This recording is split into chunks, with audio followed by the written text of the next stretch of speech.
मध्य प्रदेशातील इच्छापूर या ठिकाणी आई इच्छादेवी मंदिर इथून आतमध्ये अर्धा किलोमीटर गेल्याच्या नंतर अतिशय सुंदर असं मंदिर आहे। इच्छादेवी मंदिराच्या प्रवेशद्वारावरच आपल्या स्वागत करतात हे सिंहाच्या मूर्ती बघा किती छान आहेत। डोंगरावर विराजमान असलेलं इच्छादेवी मंदिर, या ठिकाणी इच्छादेवी मंदिराचे विविध हॉल आहेत। धार्मिक, सांस्कृतिक आणि विवाह समारंभासाठी सुद्धा या ठिकाणी मोठमोठे हॉल आहेत। एवढं मंदिर छान, एवढं सुशोभित कोणी देवस्थान नाही ना। बऱ्याच दिवसापासून इच्छादेवीच्या दर्शनासाठी येण्याचा मानस होता, मनामध्ये होतं, आणि इच्छादेवीच्या दर्शनासाठी योग आलेला आहे। आता हे जे आहे हे आहे इच्छादेवी देवस्थानचा सभामंडप। अतिशय सुंदर असं ते विद्युत रोषणाई केलेली आणि कायमस्वरूपी आहे। हे मागे जे ते आहे मंदिराचं मुख्य गेट। या ठिकाणाहून साधारणतः 250 पायऱ्या चढून आपल्याला मंदिरामध्ये जावं लागतं। निसर्गरम्य ठिकाणी आहे आणि संस्थांची एवढी मोठी जागा या ठिकाणी आहे।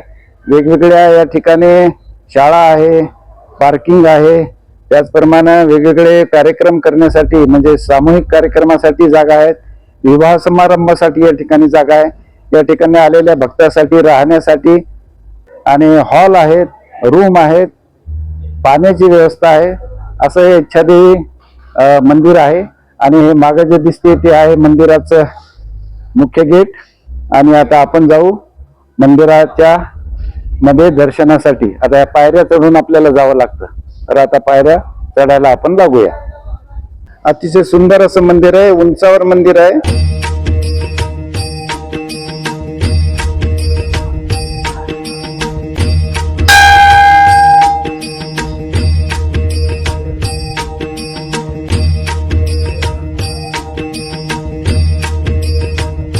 अगदी पायऱ्या चढायला सुरुवात करायच्या ठिकाणीच देवीचा एक सुंदरसा फोटो सुद्धा लावलेला आहे। या ठिकाणी दर्शन घेऊन आता आपण पायऱ्या चढायला सुरुवात करूया। चला, आता इथले जे विश्वस्त आहेत त्यांनी सांगितलं की 250 पायऱ्या चढून जावं लागतं।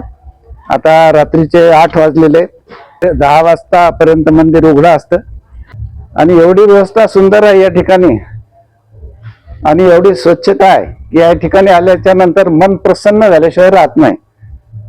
फक्त पायऱ्या चढून जावं लागतं, थोडा दम लागतो।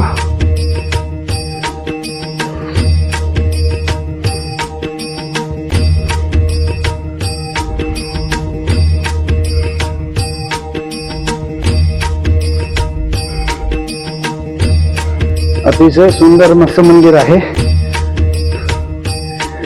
बांधकाम बघा, रंगरंगोटी बघा, त्या मंदिरात नक्की भेट द्या।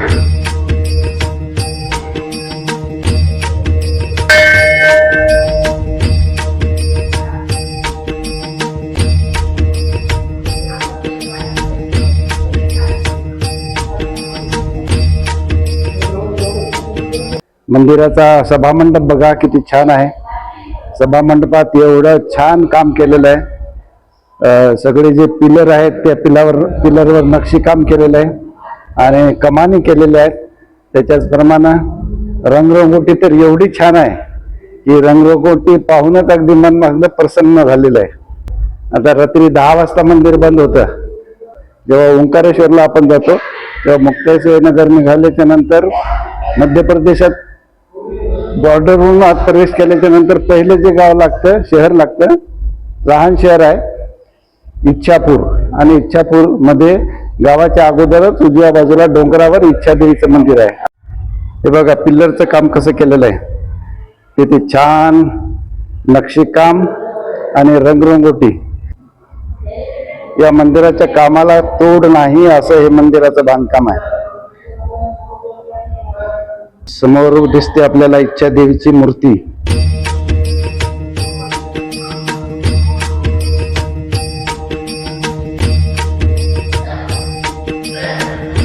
आता आहोत इच्छादेवी मंदिरामध्ये।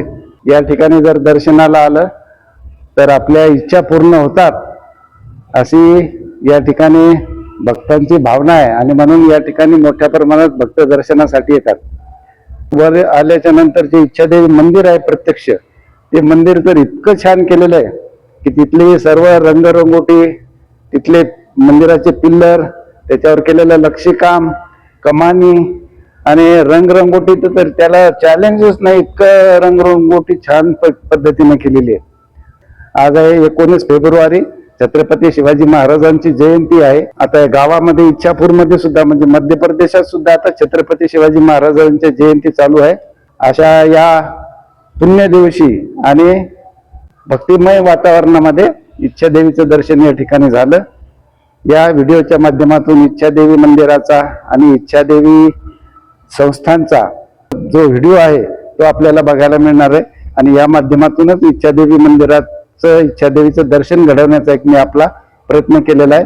आपल्याला जर व्हिडिओ आवडला तर शेअर, लाईक आणि सबस्क्राईब नक्की करा.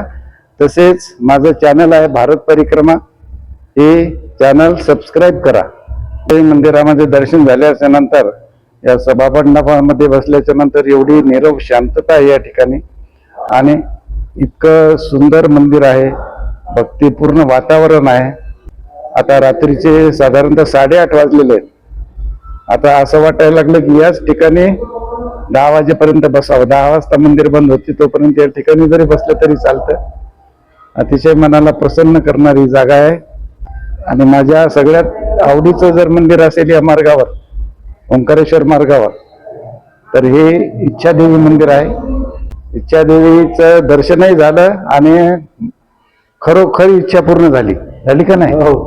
इतकं प्रसन्न वातावरण आहे, इतकं भक्तिमय वातावरण आहे, इतकं शांत. थकवा गेला. दिवसभरचा जो थकवा होता या ठिकाणी आल्याच्या नंतर, हे मंदिर पाहिल्याच्या नंतर, दर्शन घेतल्याच्या नंतर पूर्णपणे गेला. मंदिर हे बघा, तुम्हाला आता पूर्ण मंदिर दाखवतो. बघा आहे मंदिर चारी बाजूने बघा. या ठिकाणी इच्छादेवीची स्वयंभू मूर्ती आहे आणि देवीदास नावाचा एक भक्त होता. त्या भक्तानं देवीच्या दर्शनाची इच्छा व्यक्त केली आणि देवीचं दर्शन हो म्हणून तपश्चर्या केली. त्या तपश्चर्याचं फळ म्हणून या ठिकाणी देवीनं आपलं रूप प्रगट केलं. मंदिरात दर्शन केल्याच्या नंतर आता पुन्हा या पायऱ्या उतरून आपल्याला खाली जावं लागतं. आता पायऱ्यानं उतर लागलो. चला भक्तगण, झालं का दर्शन? छान दर्शन झालं का? दिवसभराचा सगळा शीन गेला का नाही? आणि आता पायऱ्या उतरून आता आलो दर्शन करून आणि आता या पायऱ्या संपत आलेल्या आहेत. 250 पायऱ्या उतरून आलो आता. आणि पायऱ्या उतरून आल्याच्या नंतर ही लाइटिंग बघा, समोरचा जो मंडप आहे बघण्यासारखी आहे.